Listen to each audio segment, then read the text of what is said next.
the motives, all of those things, that's what this investigation is about right now. Jamal. I don't mind. Oh, sure, go ahead. Go right ahead. Thank you.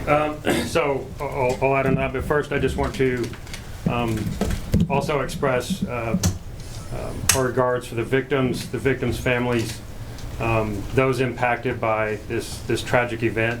It's not just those that were injured or killed, but obviously those that witnessed it are going to be forever impacted. And so just let them know we stand with you, and our thoughts are with you. With regards to the question, yes, we our ultimate goal in everything we do is to determine the motive, right? We're looking for connections that he possibly had, witnesses, as the chief had mentioned. We are pouring through thousands of hours of video. We have massive amounts of both digital and physical evidence, and this is a around-the-clock, 24-hour investigation at this point, and any declarations on what led to that motive would be premature, right? We want to make sure that we have our facts 100% correct, or as close to, or at least we've tracked down every possible lead that we can, because that's what we owe to the victims, right? That's what you guys want answers for, but more importantly, we owe that to the victims and their families to be right. So we don't want to speculate or make any guesses at this stage of the investigation as to what that motive ultimately was. Jamal. To maybe piggyback off of that, are you all looking into anyone else maybe connected with the suspect at this time that you know of, or is there anything else about the suspect you can share? Chief? Again, we will have some criminal history, some background, that type of thing on Thursday when we address the officer-involved shooting. But as far as anyone else, that's all part of what that investigation is currently. Given some of his interactions with your agency previously, some of the social media posts attributed to him, had your agency or any agency identified him as a potential concern or a threat before this? We have not at the Austin Police Department, no. No, he was not previously on our radar. Agent Duran, I had a question for you. Yesterday, you mentioned that there was this potential nexus to terrorism that was being investigated.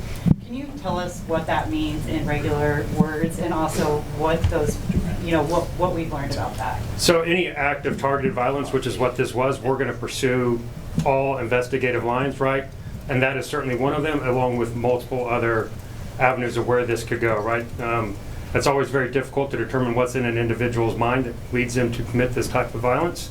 And so we will continue to, like I said, pour through the evidence, talk to witnesses, talk to friends, talk to associates that knew this person, obviously tracking movement leading up to and on the night of the event, and also going back as far back as we can trace them. That's what the FBI does, and we're doing that in lockstep with our partners, and we will continue to do that until we get that answer to determine what that ultimate motivation was. So we'll take 2 or 3 more questions. We're going to start in the back here, and then we'll go to Angela and Anglicante. Thank you. For either the chief or Special Agent Duran, how closely are you working with other major cities like the NYPD, the LAPD? We know New York put out a statement saying that they saw what happened in Austin and they're taking it seriously, and it has put them on high alert. Are you talking to other cities? Can you tell me a little bit about that? Yeah, I think, being part of the Major City Chiefs Association, those are, in contact with all of those chiefs and what's going on. And everybody better be on heightened alert. I mean, this is, what happens across the country, we all need to be aware of, and certainly as major cities, you look at best practices and you look at the way you keep people safe. That's absolutely important, and there's probably not a police chief across this country that's not talking to someone. Angela and Dante, you'll have the final question. So yesterday, 3 patients were in critical condition. Has there been any status updates on the hospitalized patients? I believe 1 patient will be taken off life support sometime today, and then 2 other patients are still critical. Can you clarify the victims' names and age, please? The victims that were killed? Yes, ma'am. Savitha Sean. I believe she's 24. Could you spell that out, please? Savitha Shan.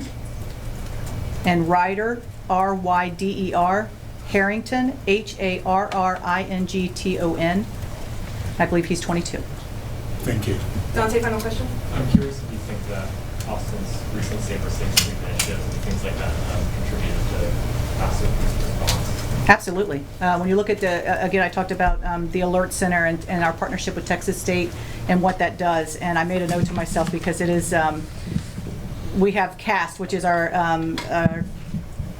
Counter Assault Strike Team, CAST, and that includes EMS, it includes AFD, and APD. And they sit in this very room every Friday, Saturday, and Sunday night to address potential threat concerns from our entertainment areas. And so that is something that we have to be prepared for when you have large events, large-scale events, and we do this in our other large-scale events as well. When you're talking South by, you're talking about other things where there are large crowds.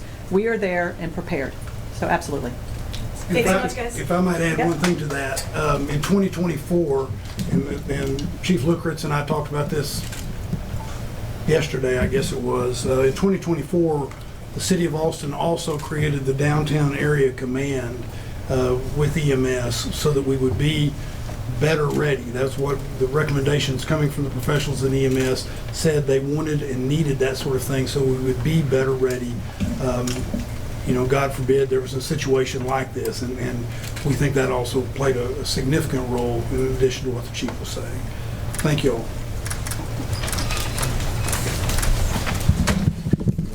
We just learned a lot of information on this 6th Street mass shooting, starting with the 2 names of the 2 victims who died in this shooting. We learned that it was Samantha Shawn, who's 24 years old, and Ryder Harrington, who is 22 years old. And Tony, we also just learned that the death toll in this could potentially go up. Yeah, and we'd been hearing that for some time, but the police chief saying publicly that one of the victims will have life support apparently removed today. And so that just obviously, Darrenisha, compounds the tragedy of what Austin has faced in the past day and a half. Of course, the mayor of Austin and the police chief really speaking to the emotional toll that this mass shooting has inflicted on our community. Yes, and I want to make the victim's name clear. It's Samantha Shawn, who is 24 years old. And so we also learned that they will be releasing the body cam video this week. And there was a lot of big investigative points that they talked about, especially in terms of the motive behind this shooting. Well, there were some, but I was also struck by what they did not say and what they did not disclose in terms of the statement yesterday that they were investigating a possible nexus to terrorism. We did not get a lot of new details that spoke directly to that.